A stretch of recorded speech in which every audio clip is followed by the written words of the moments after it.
हर हर महादेव। शिव पुराण श्री उमा संहिता के इस एपिसोड में आपका स्वागत है। श्री उमा संहिता में कुल अध्यायों की संख्या 51 है, जिन्हें आप अलग अलग 5 एपिसोड्स में सुन पाएंगे। श्री उमा संहिता के इस एपिसोड में आप सुनेंगे पहले अध्याय से लेकर 10वें अध्याय तक। तो चलिए शुरुआत करते हैं पहले अध्याय से। प्रथम अध्याय, श्री कृष्ण उपमन्यु संवाद।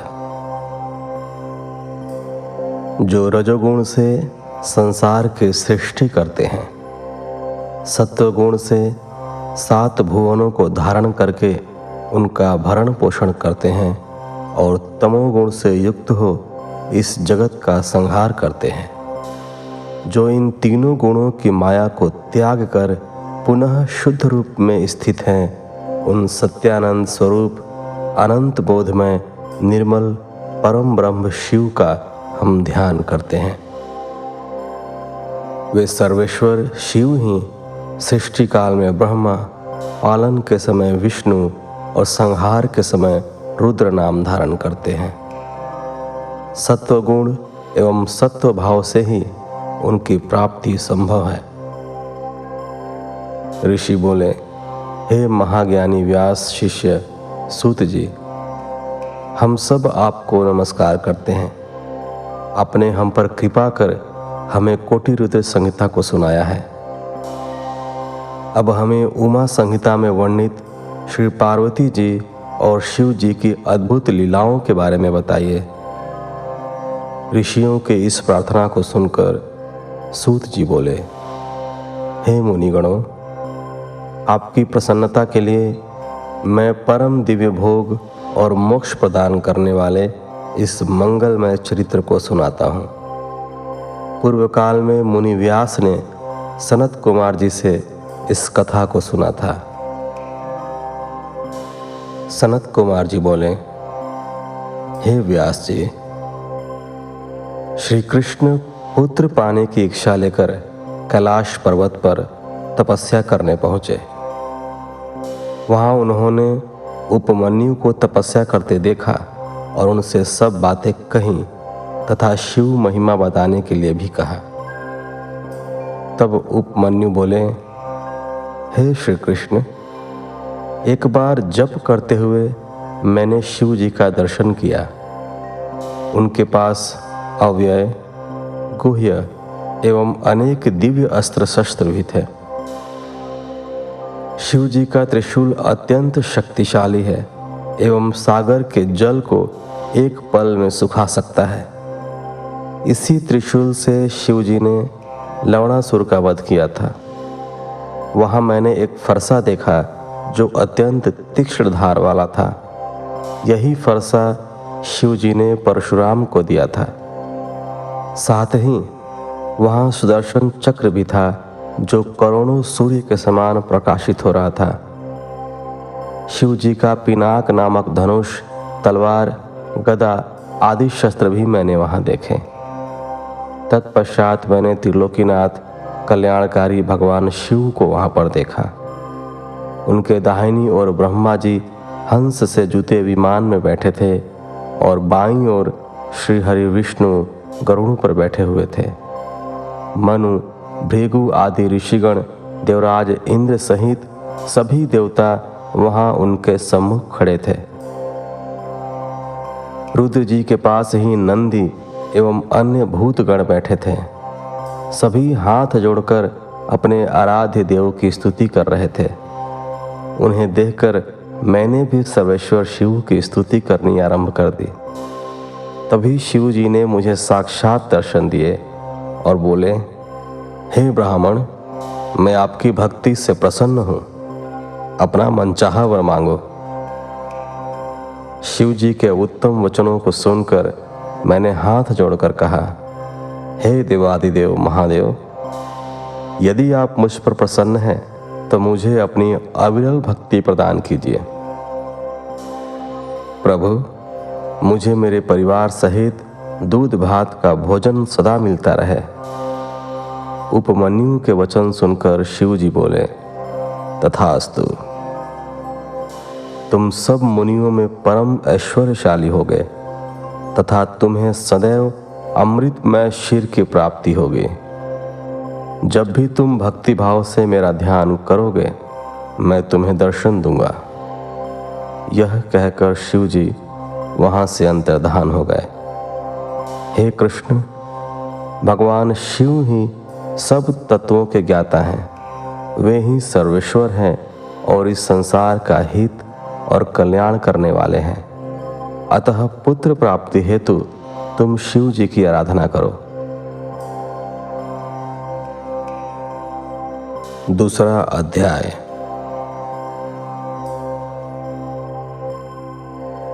शिव भक्तों का आख्यान।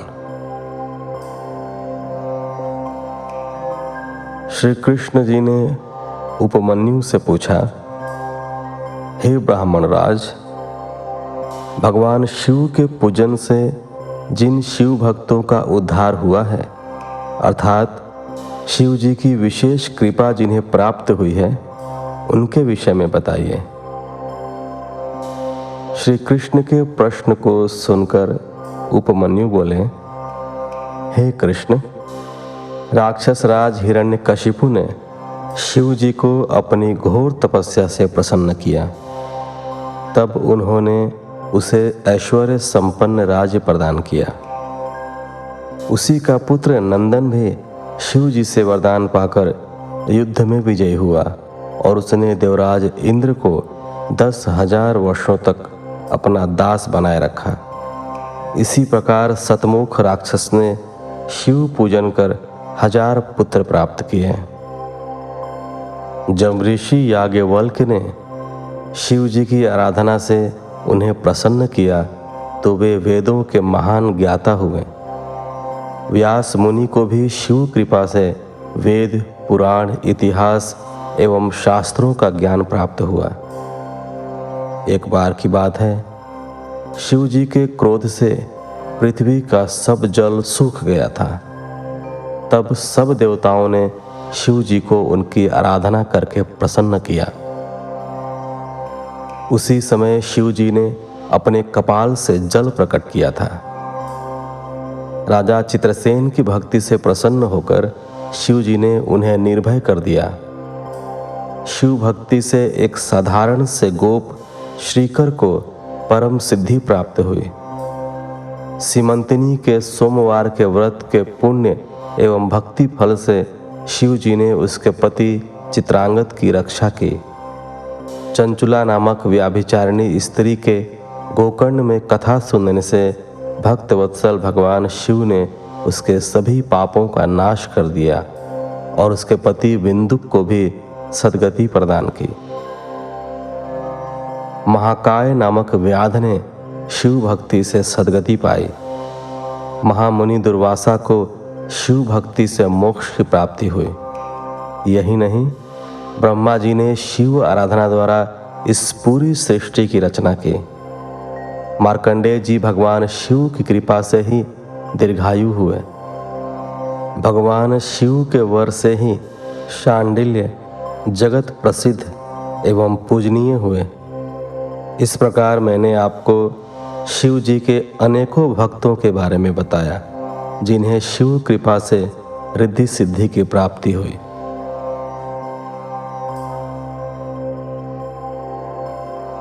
तीसरा अध्याय। शिव महात्म्य वर्णन। श्री कृष्ण जी ने उपमन्यु से पूछा, हे महामुने, क्या भगवान शिव मुझे भी दर्शन देंगे? उनकी बात सुनकर उपमन्यु बोले, अवश्य ही भगवान शिव आपको दर्शन देंगे। मैं आपको एक अद्भुत मंत्र बताता हूँ, जिसके जाप से निश्चय ही शिव जी प्रसन्न होकर न केवल आपको दर्शन देंगे, अपितु आपकी पुत्र प्राप्ति की इच्छा भी अवश्य पूरी करेंगे। तब उन्होंने श्री कृष्ण को शिव महिमा का वर्णन करते हुए पंचाक्षरी मंत्र ओम नमः शिवाय की दीक्षा दी। उपमन्यु से सारी विधि विधान जानकर श्री कृष्ण ने शिव जी को प्रसन्न करने हेतु जटाजूट धारण किया और फिर अपने पैर के अंगूठे पर खड़े होकर कठिन तपस्या आरंभ कर दी। श्री कृष्ण को भक्तिपूर्वक शिव उपासना करते करते 15 माह बीत गए। 16वां महीना लगते ही सर्वेश्वर शिव ने प्रसन्न होकर श्री कृष्ण को श्री पार्वती जी सहित दर्शन दिए और बोले, हे कृष्ण, आप मेरे परम भक्त हैं। आपकी इस भक्तिपूर्ण आराधना से मैं बहुत प्रसन्न हूँ। मांगो, क्या मांगना चाहते हो?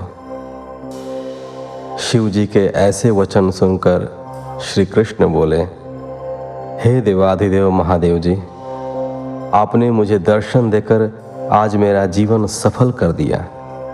भगवान, मैं आपसे चाहता हूँ कि मैं सदा धर्म के मार्ग पर चलूं और संसार में यश प्राप्त करूं। मेरा निवास आपके पास हो और आप में मेरी सदा दृढ़ भक्ति बनी रहे। मैं सदा युद्ध में विजयी रहूं। मैं शत्रुओं का नाश कर योगी जनों का प्यारा बनूं और मुझे 10 पराक्रमी पुत्रों की प्राप्ति हो। श्री कृष्ण के वचनों को सुनकर शिव जी ने प्रसन्नतापूर्वक उन्हें सभी वर प्रदान कर दिए। श्री पार्वती जी ने लोक कल्याण हेतु ब्राह्मणों की सेवा करने का वर प्रदान किया। तत्पश्चात शिव पार्वती अंतर्धान हो गए। तब श्री कृष्ण भी प्रसन्नतापूर्वक उपमन्यु के पास पहुँचे और उन्हें अपने वरदान के बारे में बताकर वे अपनी नगरी द्वारिका को चले गए। श्री रामचंद्र जी ने भी भगवान शिव की आराधना कर उन्हें प्रसन्न किया और उनसे दिव्य अस्त्र प्राप्त किए। शिव जी के आशीर्वाद के फलस्वरूप उन्होंने लंका के विशाल समुद्र पर पुल बनाकर लंकेश्वर रावण को मारकर अपनी पत्नी सीता को मुक्त कराया। परशुराम ने शिव जी को प्रसन्न कर शिव जी से परशु नामक फरसा प्राप्त किया और उससे ही अपने पिता ऋषि जमदग्नि का वध करने वाले सहस्त्रार्जुन का वध किया। चाक्षुष नामक मनुपुत्र ने शाप भोगते हुए भी दंडक वन में शिव जी की तपस्या की, जिससे प्रसन्न होकर शिव जी ने उन्हें सांसारिक बंधनों से मुक्त कर गणेश जी का गण बना दिया। गर्ग मुनि की आराधना से प्रसन्न होकर 1000 पराक्रमी पुत्रों का आशीर्वाद प्रदान किया। शिव जी की कृपा से ही गालव नामक एक निर्धन ने अपनी तपस्या से शिव जी को प्रसन्न कर अपने पिता को पुनर्जीवित कर दिया। मुनियों, इस प्रकार मैंने आपसे शिव महात्म्य का वर्णन किया। चौथा अध्याय, शिव माया वर्णन। व्यास जी बोले, हे सनत कुमार जी, अब आप हमें त्रिलोकीनाथ भगवान शिव के लीलामय चरित्र के विषय में बताइए। यह सुनकर सनत कुमार जी बोले, हे व्यास जी, भगवान शिव परम ब्रह्म परमात्मा हैं। वे ही सबके ईश्वर हैं। शिव जी से ही 8 देव योनि, 1 मानव योनि एवं 5 पक्षी योनि अर्थात 14 योनियां उत्पन्न हुई हैं। ब्रह्मा, विष्णु, देवेंद्र, चंद्र, सूर्य आदि सभी देवताओं सहित दानव, नाग, किन्नर, गंधर्व आदि सभी की उत्पत्ति शिव जी की कृपा से हुई है। इस सारे जगत में शिव जी की माया फैली है। इस संसार में घटित होने वाली हर घटना शिव माया का ही रूप है। उनकी आज्ञा के बिना इस धरती पर एक पत्ता भी नहीं हिलता है। सर्वेश्वर शिव की माया के कारण ही पूरा जगत कामदेव के अधीन हो जाता है।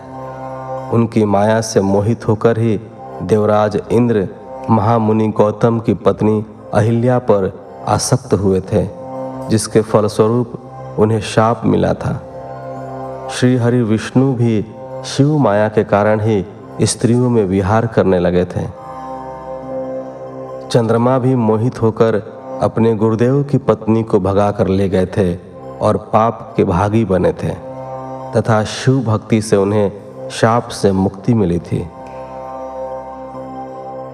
एक बार मित्र व वरुण देव भी शिव माया से मोहित होकर स्वर्ग की अप्सरा उर्वशी पर आसक्त हो गए थे, जिससे दोनों का शक्तिपात हो गया। मित्र ने अपनी शक्ति घड़े में डाल दी थी, जिससे मुनिवर वशिष्ठ उत्पन्न हुए, जबकि वरुण देव ने उसे जल में त्यागा, जिसके फलस्वरूप बड़वानल जैसे तपस्वी अगस्त्य पुत्र हुए। गौतम ऋषि का शार्दूती पर मोहित होने के पीछे एक महान कार्य अस्त्र शस्त्रों के महान ज्ञाता द्रोणाचार्य का जन्म था।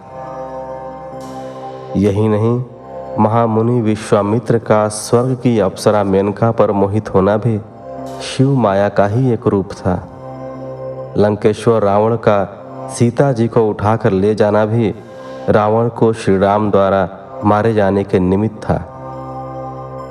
इस प्रकार इस ब्रह्मांड में घटने वाली प्रत्येक घटना शिव जी की इच्छा के अनुसार ही होती है। शिव जी की माया पूरे जगत में व्याप्त है, जिसका पूर्ण वर्णन करना मेरे लिए क्या किसी के लिए भी संभव नहीं है।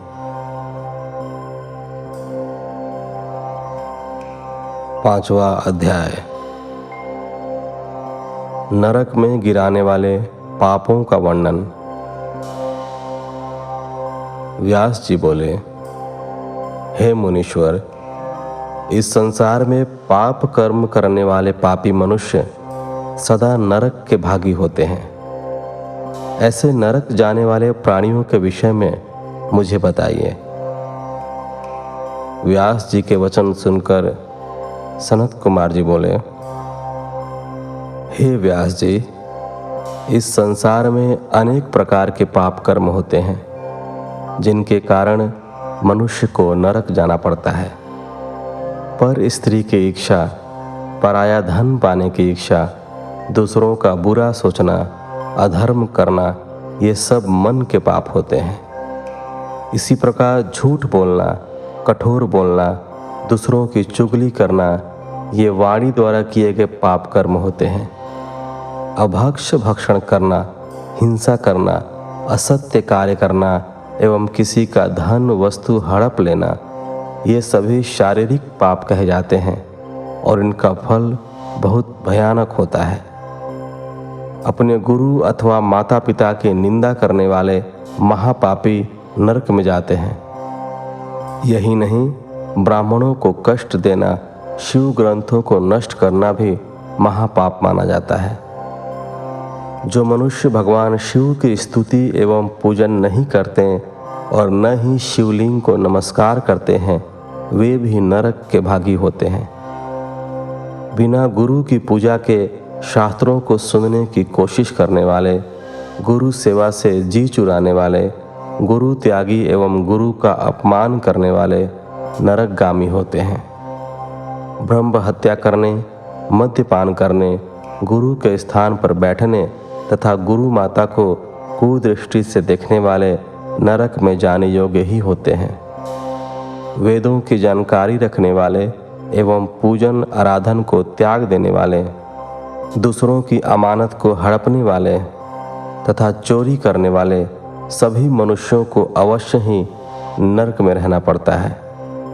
पर स्त्री का भोग करने वाले अथवा व्याभिचार करने वाले मनुष्य अवश्य ही नरक में जाते हैं।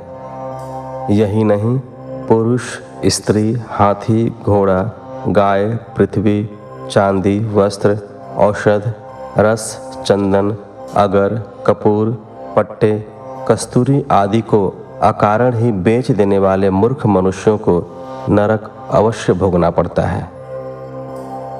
हे मुनियों, इस प्रकार मैंने आपसे ऐसे कृत्यों का वर्णन किया जो कि महापाप माने जाते हैं और जिनके कारण मनुष्य को नरक की घोर कष्टदायक यातनाएं झेलनी पड़ती हैं। 6वां अध्याय पाप पुण्य वर्णन। सनत कुमार जी बोले, हे व्यास जी, किसी भी बात पर घमंड या अभिमान करना, क्रोध, कपट व साधुओं से द्वेष रखना, किसी अन्य पर अकारण कलंक लगाना, शिवालय के वृक्ष और बगीचे में लगे पेड़ के फल, फूल, टहनियाँ तोड़ना एवं हरियाली को उजाड़ने वाले, किसी के धन को लूटने वाले अथवा किसी के धन धान्य या पशुओं को चुराने वाले, जल को अपवित्र करने वाले, स्त्री या पुत्र को बेचने वाले, अपनी स्त्री की रक्षा न करने वाले, दान न करने वाले, असत्य बोलने वाले, शास्त्रों के अनुसार कार्य न करने वाले, दूसरों की निंदा करने वाले, पितृयज्ञ व देव यज्ञ न करने वाले, व्याभिचार करने वाले एवं भगवान में आस्था न रखने वाले सभी मनुष्य पापी कहे जाते हैं। पर स्त्री पर आसक्त होना, हिंसा करना, बांस, ईंट, लकड़ी, पटिया, सिंह काल आदि से मार्ग रोककर दूसरों की सीमा हथिया लेना, पशुओं एवं नौकरों से बुरा व्यवहार करने वाले एवं उन्हें दंड देने वाले, भिखारियों को भिक्षा न देने वाले, भूखे को भोजन न देने वाले, शिव मूर्ति को खंडित करने वाले, गाय को मारने वाले, बूढ़े बैल कसाईयों को देने वाले, दीन, वृद्ध, दुर्बल, रोगी को सताने वाले, शरणागतों पर दया न करने वाले मूर्ख मनुष्य पाप के भागी होते हैं। अन्याय करने वाला राजा, ब्राह्मणों से कर वसूलने वाले, गरीबों से छीनकर धन एकत्रित करने वाले मनुष्य नरकगामी होते हैं। ब्राह्मण कुल में जन्म लेने के पश्चात भी बढ़ई, वैद्य, सुनार, शिल्प करने वाले, ध्वजा बनाने का कार्य करने वाले मनुष्य भी पापी होते हैं। जो किसी अन्य स्त्री को चुराकर अपने घर में रखते हैं महापापी होते हैं। नीति के विपरीत व्यवहार करने वाले, धृत, तेल, अन्न, पेय, शहद, मांस, मद्य, कमंडल, तांबा, शीशा, रांगा, हथियार, शंख आदि की चोरी करने वाले वैद्य वैष्णव नरकगामी होते हैं। पशु, पक्षी, मनुष्य, दानव आदि सभी पापियों को निश्चय ही यमराज के अधीन जाना पड़ता है। एक दूसरे से असमानता का व्यवहार करने वाले, दुष्ट पापियों को दंड देने वाले सभी के शासक यमराज हैं और मरने के पश्चात मनुष्य को यातनाएं भोगनी ही पड़ती हैं। इसलिए मनुष्य को अपने जीवन काल में ही अपने पापों का प्रायश्चित अवश्य कर लेना चाहिए। बिना प्रायश्चित किए पापों का नाश असंभव होता है। जो भी मनुष्य मन, वाणी और शरीर द्वारा जाने अनजाने में पाप करता है वह अपने दुष्कर्मों का फल अवश्य ही भोगता है। सातवां अध्याय नरक वर्णन। सनत कुमार जी ने महामुनि वेद व्यास से कहा, हे महामुने, इस संसार में पाप करने वाले सभी मनुष्यों को यमलोक जाकर अपने पापों का फल अवश्य भोगना पड़ता है। पुण्यात्मा जीव उत्तर दिशा के मार्ग से यमलोक जाते हैं, जबकि पापी मनुष्यों को दक्षिण दिशा की ओर से यमपुरी जाना पड़ता है। वैवस्वत नगर और यमपुरी के बीच की दूरी 86,000 योजन की है। धर्मात्मा मनुष्य जो दयालु प्रवृत्ति के हैं सुगम मार्ग से पहुंच जाते हैं, जबकि पापियों को बड़े कठिन मार्ग से जाना पड़ता है। उनके रास्ते में नुकीले कांटे, गरम बालू व छुरियों जैसे नुकीले कंकड़, कीचड़, सुइयां, अंगारे, लंबे अंधकार युक्त वन, बर्फीले मार्ग, गंदा पानी, सिंह, भेड़िए, बाघ, मच्छर एवं अनेक तरह के जहरीले एवं भयंकर कीड़े, सांप, सुअर, भैंसे एवं अनेक भयानक जीव, भूत प्रेत एवं डाकनी शाकनी उस पापी मनुष्य को रास्ते में कष्ट देने के लिए खड़े रहते हैं। वे पापी मनुष्य इतने भयानक रास्ते पर यमदूतों की मार सहते हुए आगे बढ़ते हैं। भूख प्यास से व्याकुल नंगे शरीर वे यातनाएं सहते हुए रास्ते को तय करते हैं और पीड़ा की अधिकता के कारण रोते और चीखते चिल्लाते हैं। उनके शरीर से खून बहता है और कीड़े उन्हें नोचते हैं, परंतु यमदूत फिर भी उन्हें पाशों से बांधकर घसीटते रहते हैं। इस प्रकार अत्यंत कठिन मार्ग पर चलते हुए वे अपनी यमलोक तक की यात्रा को पूरा करते हैं। वहां पहुंचकर यमदूत उन पापी मनुष्यों को यमराज के सामने ले जाते हैं। यमलोक में यमराज उन मनुष्यों के पाप और पुण्यों का लेखा जोखा देखते हैं। पुण्यात्माओं को यमराज प्रसन्नता पूर्वक उत्तम विमान में बैठाकर सादर स्वर्गलोक भेज देते हैं, परंतु यदि उन्होंने कुछ भी पाप किए होते हैं तो उन्हें उनका दंड अवश्य भोगना पड़ता है तथा अपने पापों को भोगने के पश्चात उन्हें यमदूतों द्वारा स्वर्ग भेज दिया जाता है। परंतु ऐसे मनुष्य जो सदा ही पाप कर्मों में संलिप्त रहते हैं को यमराज का बड़ा भयानक रूप देखने को मिलता है। यमराज भयंकर दाढ़ों वाले, विकराल भौहों वाले, अनेक भयानक अस्त्र शस्त्र धारण किए हुए, 18 हाथों वाले, काले भैंसे पर बैठे, अग्नि के समान लाल आँखों वाले एवं प्रलय काल की अग्नि के समान तेजस्वी भयानक रूप धारण किए दिखाई देते हैं और पापियों को बड़े कठोर दंड देते हैं। तब भगवान चित्रगुप्त धर्मयुक्त वचनों से उन्हें समझाते हैं।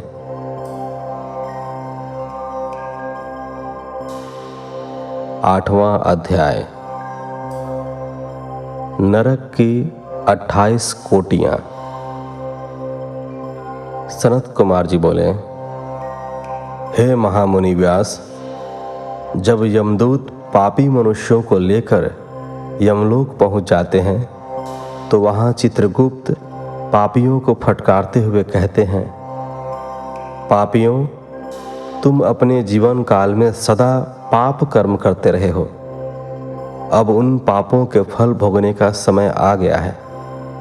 इसी प्रकार पापी दुष्ट राजाओं को डांटते हुए वे कहते हैं कि राज्य का सुख मिलने पर तुम अपने को सर्वस्व मानने लगे और इसी घमंड में मदमस्त होकर तुमने अपनी प्रजा के साथ बहुत बुरा व्यवहार किया और उन्हें अनेकों तरह के कष्ट तथा यातनाएं दी।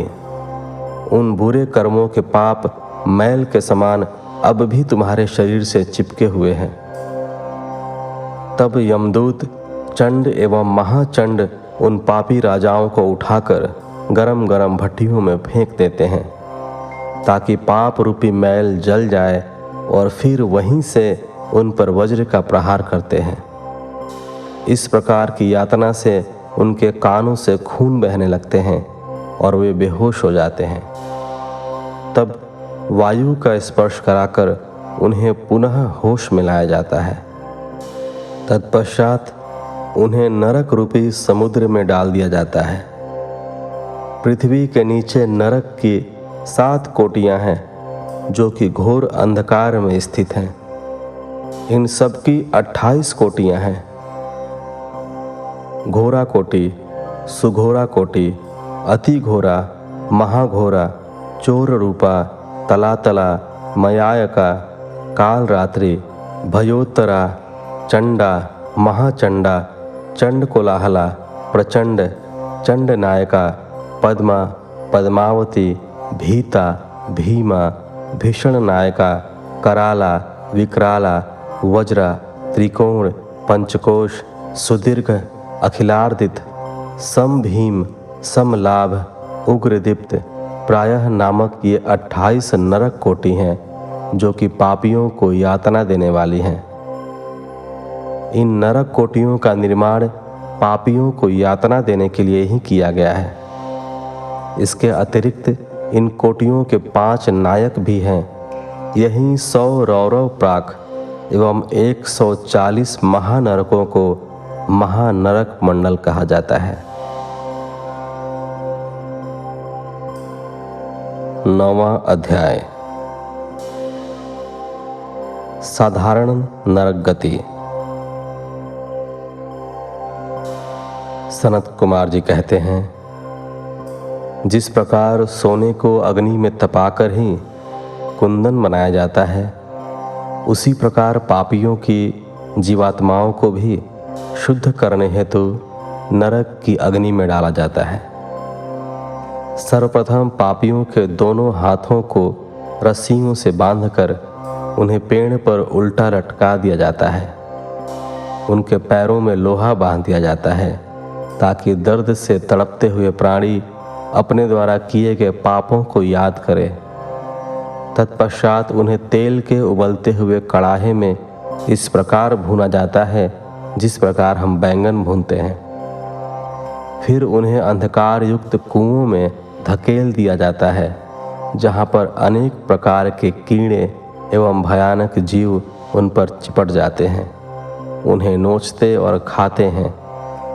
इस प्रकार पापी जीवों को अनेक प्रकार की यातनाएं भोगनी पड़ती हैं। फिर कुओं से निकालकर उन्हें पुनः नरक में फेंक दिया जाता है। वहाँ पर उनकी पीठ पर बड़े बड़े हथौड़े से, जो कि तपाए हुए होते हैं, उनकी पीठ को छलनी कर दिया जाता है। कहीं उन पापी आत्माओं को आरी से चीरा जाता है।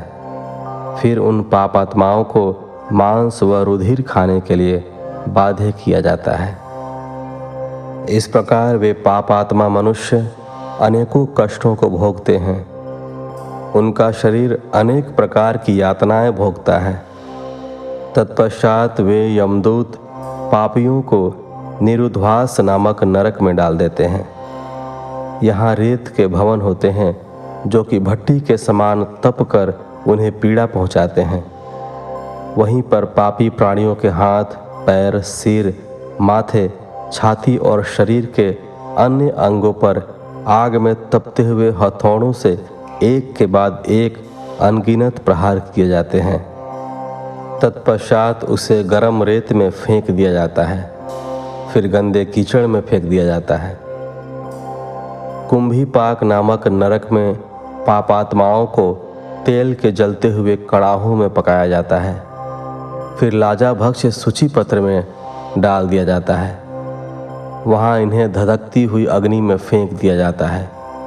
फिर यमदूत अपने वज्र के समान कठोर प्रहारों से इन पापियों को छलनी करते हैं और उनके घावों पर नमक भर देते हैं। उनके मुंहों में लोहे की कीलें डाल दी जाती हैं। 10वां अध्याय, नरक गति भोग वर्णन। सनत कुमार जी बोले, हे महामुने, पाखंड में लिप्त रहने वाले, झूठ बोलने वाले या अन्य किसी भी प्रकार से दूसरों का अहित करने वाले नास्तिक मनुष्य द्विज हाख्य नरक में जाते हैं। इस नरक में उन पर आधे कोस लंबे पैने हल चलाए जाते हैं। ऐसे दुष्ट मनुष्य जो अपने माता पिता अथवा गुरुओं की आज्ञा को नहीं मानते, उनके मुंह में कीड़ों से युक्त विष्ठा भर दी जाती है। जो पापी मनुष्य शिवालय, बगीचे, बावड़ी, तालाब, कुएं या ब्राह्मणों के रहने के स्थान को नष्ट करते हैं, ऐसे प्राणियों को कोल्हू में पेला जाता है और फिर उन्हें नरक की अग्नि में पकाया जाता है। भोग विलासी प्रवृत्ति के दुष्ट मानवों को यमदूत लोहे की गर्म स्त्री मूर्ति से चिपका देते हैं। महात्माओं के निंदा करने वाले पापियों के कानों में लोहा, तांबा व शीशा और पीतल को गलाकर भर दिया जाता है। जो पापी कामी पुरुष बुरी नज़र से नारी को देखते हैं, उनकी आँखों में सुई और गर्म राख भर दी जाती है। जो पापी महात्माओं के दिए गए धर्म संबंधित उपदेशों की अवमानना करते हैं और धर्म शास्त्रों के निंदा करते हैं, उनकी छाती, कंठ, जीभ, होंठ, नाक और सिर में 3 नोकों वाली कीलें ठोक दी जाती हैं और उन पर मुदगरों से चोट की जाती है। दूसरों का धन चुराने वाले, पूजन सामग्री को पैर लगाने वाले दुष्ट मनुष्यों को अनेक प्रकार की यातनाएं भोगने के लिए दी जाती हैं। जो पापी धनी होते हुए भी दान नहीं करते और घर आए भिखारी को थाली लौटा देते हैं, ऐसे पुरुषों को घोर यातनाएं सहनी पड़ती हैं। जो सत्पुरुष भगवान शिव का पूजन करके विधि विधान से उनका हवन करने के पश्चात शिव मंत्र का जाप करके यम मार्ग को रोकने वाले श्याम एवं शमल नामक श्वानों एवं पश्चिम, वायव्य, दक्षिण और नैऋत्य दिशा में रहने वाले पुण्य कर्मों वाले कौवों को बलि देते हैं, उन मनुष्यों को कभी यमराज का दर्शन नहीं करना पड़ता है। 4 हाथ लंबा मंडप बनाकर उसके ईशान में धन्वंतरी, पूर्व में इंद्र, पश्चिम में सुदशोम और दक्षिण में यम एवं पितरों के लिए बलि देनी चाहिए। तत्पश्चात कुत्तों एवं पक्षियों के लिए अन्न डालें। स्वाहाकार, स्वधाकार, वष्टकार एवं हंतकार धर्ममयी गाय के 4 स्तन हैं। इसलिए गौ सेवा को आवश्यक माना जाता है और इसलिए हम गौ माता की पूजा करते हैं। ऐसा न करने वाले पापी मनुष्यों की अवश्य ही दुर्गति होती है और वे नरक को भोगते हैं तथा अनेक दुखों का सामना करते हैं। इस प्रकार 10वें अध्याय के साथ इस एपिसोड को यहीं विराम देते हैं। मिलते हैं आपसे अगले एपिसोड में। तब तक के लिए धन्यवाद। हर हर महादेव।